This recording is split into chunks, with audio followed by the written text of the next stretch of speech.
Okay, really disappointed with the way that turned out on Saturday, but we'll grow from it. We had a really good film session yesterday, had a really good practice yesterday, have another one right now, and got to go to Illinois and win on the road. And that's something that is always hard to do for any team, is to win a road game, as you can see in this league. The parity is incredible, and we got to believe we can win every game. We got to believe we can lose every game if we don't play at our best. So we just got to continue to have confidence and go out and go attack this game and try to get a W. So the kids are in good spirits. They realize that it's just there's 10 possessions a game that we don't make sense sometimes with what we do, and that's costing us. And we got to just get ourselves back to or get ourselves better at understanding that you're not going to play mistake-free basketball, but there are some mistakes you can't control, and that's the mission. That's what we have to coach better.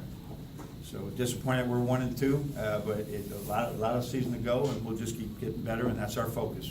Embrace this process of getting better as a team. Yep. Coach, kind of on a lighter note, saw that video of Andrew last night. Yep. Who was behind the prank, and what kind of circumstances led to you guys being able to give him a scholarship? Yeah, we had Sean Lonergan we did give a scholarship to last year as well, the second semester, and it was a toss-up between the two last year, and we had to pick one over the other, and we had our reasons, and we picked that. And then this year, knowing that we still had it available after the second semester was started, we just decided to do it. It's a staff decision that. But then when it came to that, I saw what football coach at Eastern Michigan, Coach Creighton, did with his team. I don't know if you've seen that. And that's where the inspiration came from. And I never even messaged him. I should tell him I stole it from him, but I thought it was hilarious and great. And so we did the same thing, and I'm glad nobody in our team saw it because they were in shock. I still think Xavier was trying to figure out why everybody. I think once he thought Doc was going to jail, he didn't hear anything else. And he still at the end said, yeah, he got a scholarship, but he's going to jail. I think that was still part of this whole thing, so at any rate, it worked out well. Just the last thing is there any update if he'll take a fifth year elsewhere for next year, or do you not know yet? No, we won't know until the end of the year. Okay. We'll encourage it. He wants to coach. He's right in the right alley right now for what he has to been. He's been in the midst of between his dad being a coach and the coaching staff here, all our other coaches that are out there that have been in Michigan or wherever. He'll line up fine, and he should do this. I mean, he's paid over $200,000 to go to Michigan already, and so as a result, he's in a position right now where if he can earn a scholarship somewhere, it'd be a great thing. Right. You talk about 10 possessions a game that kind of Don't can make get sense, you. yeah. When you're playing, I think your pace right now in Big Ten plays like 63 possessions per game. Do you just feel that you guys are operating with a very small margin Well, of it's error? offense and defense, and Right. I'm talking, most of those are there's probably 7 or 8 defensive possessions that are, how many times can we go over this guy? So that's what the killer is, and it can be changed. There's nothing, as soon as I got done watching the film, and I had 91 clips, I didn't show that. I turned to Kathleen, I said, there's nothing here we can't fix. How we fix it is what we have to just address, and that's the only thing we can do. How can we speed up the thought process? How can we speed up the urgency? How can we educate them better? Because everybody learns different ways. Do you think it's a matter right now of doing what you do better or changing what you do? I don't think it's a matter of we're right there with what we want to do. You know what I mean? We can get what we want, both and get in the areas we want. We're just not quick enough reacting to it. If we try and change what we do now we're back to square one. I don't think that's the issue. Chris?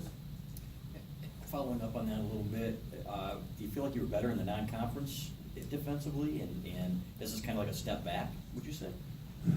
We certainly were when we played South Carolina. I can't say that. Let's just talk about the even things. In the beginning of the year, I thought we had more pressure on the ball in the Garden, and we played better there. But with the exception of SMU, none of those teams are you know, at the level that we've played right now. I mean, between Maryland and UCLA, we're really good.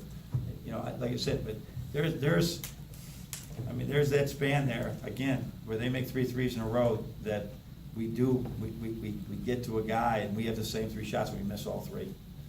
So it is, I can't judge that because the talent is so different. So all I know, we gotta bring it every night and hope we get better. Are these the same mistakes, or are they different mistakes in each game? Sometimes they're different, and sometimes they're the same mistake for 1, 2, or 3, or 4 years. So at some point, you just kind of resign yourself that it's not gonna Yeah, change? you try to say, okay, well, he's never gonna do that.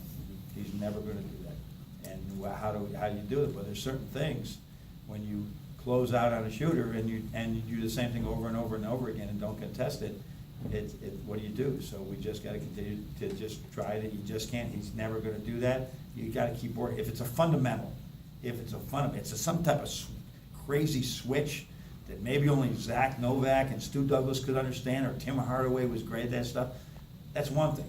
I'm talking about a fundamental. You come out with 1 foot up and 1 foot back, they're gonna beat you. So you try and train it, but then it gets in the game, in the heat of the action, and you're there, you're gonna get beat. So, yeah, it's what we're working on. Yes? 40 years, you seem to reference things a lot. What can you go back to if you had a team that's been in kind of this unique situation? Oh, yeah. Maybe not unique? I mean, and what have you done in those situations? Just trust the process, and just like we did, what we did yesterday was with a 2-day prep. It was we had probably had gotten more to 30%. Here's what Illinois does, and then today it would be 70%. Yesterday, it was 10% of what Illinois does, and just getting back to fundamentals. So that was the whole practice yesterday. We'll really work on Illinois with an 8:30 game. We'll work on Illinois a lot today and tomorrow. But that's get back to the basics of how teams improve. They don't improve by knowing the other team's plays better. You can really focus on what they run, and if you still do that closeout, or you still don't get your hands up, it's not going to work. So it's frustrating, but it's happened before with some teams that turned out to be really good at the end of the year. The other thing is when you're trying to match them shot for shot or whatever, you don't seem to have, one guy that you can go to.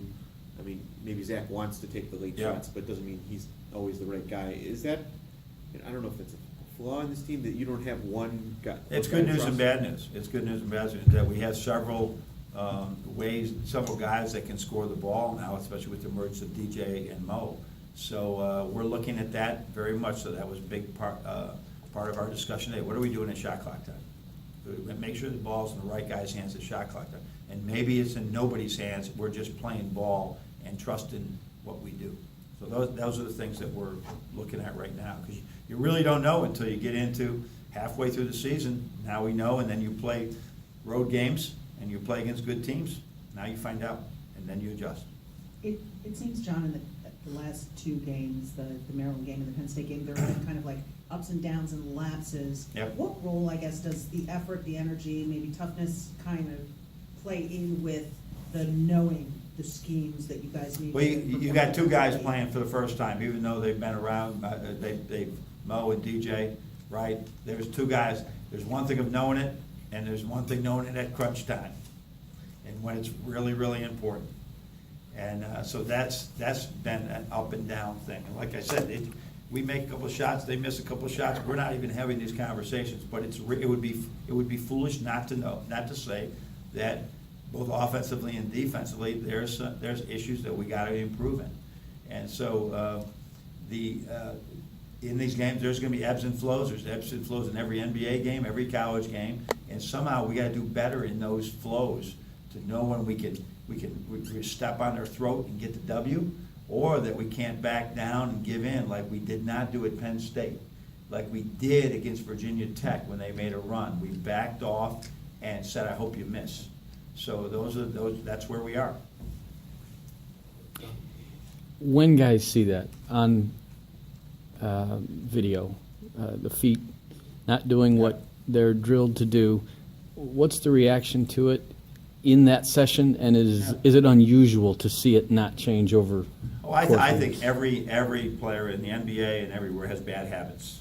right? And they fix them over time. Every player has bad habits. But if some of them are in the, as you look at it, they have to address it, but it is hard to change that. You just keep working, and then all of a sudden, it's there. There's this, it's not something that they're thinking about, their body just does it. Like I said, we're not talking about something complex. It's just a matter of I call it GPS. Some players have bad GPS of where the basket is, where my man is, how far out he's on the court. We do these tests with them. You can see it. Some guys are more apt to be able to find their way out of the forest than others. They're going to get lost. And that's what happens in games. And it's maybe what's trainable. Some of it's innate, that they just do not. You see a quarterback who knows how to step in. You guys know, you follow football. There's some quarterbacks that have everything. They don't know when to step up in the pocket and when to come back because they don't feel what's around them. There's some basketball players that do not feel where they are on the court. It's a fact. And they'll all of a sudden guard at an angle that doesn't make any sense. So you train it, and you hope they can find their way out of the forest. Andrew? I know you said, over here, Coach. Hey. Yes, sir. I know you said some things were fundamentals, but scheme-wise defensively, has there been any thought or maybe already implemented a sort of simplification of certain things? Yeah, it couldn't be much simpler than it is right now. We're not switching any screens. We're doing a classic hedge. We're tagging guys. We're doing the same. We're probably doing less than we've done before, and doing it's not. We're in the right places a lot of times. We're just not in there enough in that right place. There's still this physical thing where you go. Their last play they drove, and the little guy got by DJ, and we stood in there, but we didn't stand. We stood in there like this instead of standing in there like this. It's these little things that we're still learning. To that their last 3-point play, I think he missed a foul shot, but that last play, it was just a matter of angles. It was just a matter of angles. It wasn't a matter of not being in the right place, right time. So if anything we're just not quite there yet at being there in position to stop people from getting good shots or playing through us, just through us. We give the analogy when you open the door, there's somebody coming into your house and you don't want them in the house, you don't stand to the side and say, come on in the house. You block the door. We've got to do that. Chris? Seems like there have been some shot clock issues offensively. Were there more last game than normal, and are you getting too deep, do you think, at times? I think as you go into your season, you're going to play better defensive teams, and the shot clock stuff will be there, and we have to find a way to be efficient even in that time. Are we going too early? Are we too simple when we go there? You couldn't be more simple than we are right now. And so, do we need to do a little bit more? Do we need to get in other people's hands? These are all things you don't know what you're going to do until you see it, and you can't foresee some of these things. They're working part of the year, or they're working early in the year against good teams, and all of a sudden the scouting report comes in and they do things. But it's a work in progress in everything on our offense. You obviously take it one game at a time, as the cliche is, but for this game, it's two experienced teams basically return intact. You're very identical. You're both 1 and 2 in the league. Both had expectations. Both Yep. kind of facing questions now. I mean, do you put any kind of extra? It's time to go win a pretty important game. Or anything extra on this one? It'll probably be the same, because like you say, it is early, and I know these are all games that are really important. They're all important. You'll find out which ones are important later on. You can't change your focus from game to game. They're all the Super Bowl to us. They're all the Super Bowl. And we go into it with that mindset, and that's the only mindset. But I'm not going to say this is a bigger Super Bowl than the next Super Bowl. It's important. So we have such high value on every one. It really not a matter of even addressing that. What jumps out to you about Illinois? Probably that Malcolm Hill can just beat you all by himself, right? Tracy Abrams has been there, has been watching that team play for 6 years now. This is in his 6th year. Coleman they got 3 3-point shooters, and then they got some big guys inside. And Finke gives you that 4 or 5 man who can pick and pop. So I watched our game last year against them at Illinois, and Karis LeVert was absolutely incredible, and he found Mark Donnell, and I could see why he was a first-round draft choice right, just off that game. I felt good that he was playing so well. I felt bad what could have been for us, but he was a big difference in that game, and he's not playing for us tomorrow. So they got their bigs back that they didn't have last year. They were both hurt. I think Black was hurt, and so was the transfer, the grad transfer, who's also in his 6th year. So there's they got a little bit more experience than us. They're talented. They've had some good wins. They've had some tough losses. We're in similar situations, as Brandon said. We got a couple more, Matt? A little bit off what Brendan said, you talked about each game being bigger, big Yeah. game, not bigger than the Yeah. rest, but is the Big Ten this year maybe as balanced as you've seen in terms of, there's not many nights you go Yeah. out and thinking, this is a game we should win? No, absolutely. This is gonna be really interesting as we go down through it. You just take it one step at a time, one game at a time, and you'll find out, okay, well, who's where right now? And it'll be, sometimes it's the schedule. Sometimes it's where you're playing them. I'm not a big believer, it's not who you play or when you play or where you play, it's how you play. I'm not a big believer in that. There are certainly twists and schedules where you will have, like we have another little 2:30, we got a 2:30 in the morning return and a Saturday afternoon game, and then a trip to Wisconsin all in 7 days again. 2 in a row. That is different. And so you just gotta let it play out, but the parity is there for sure. We'll close with Zach. With Mo and DJ being as efficient as they are on offense, how do you go through them, Zach and Derek are used to having the ball go through them primarily. How do you balance going down low with those two more with some of your mainstays? You just make calls. We just have calls.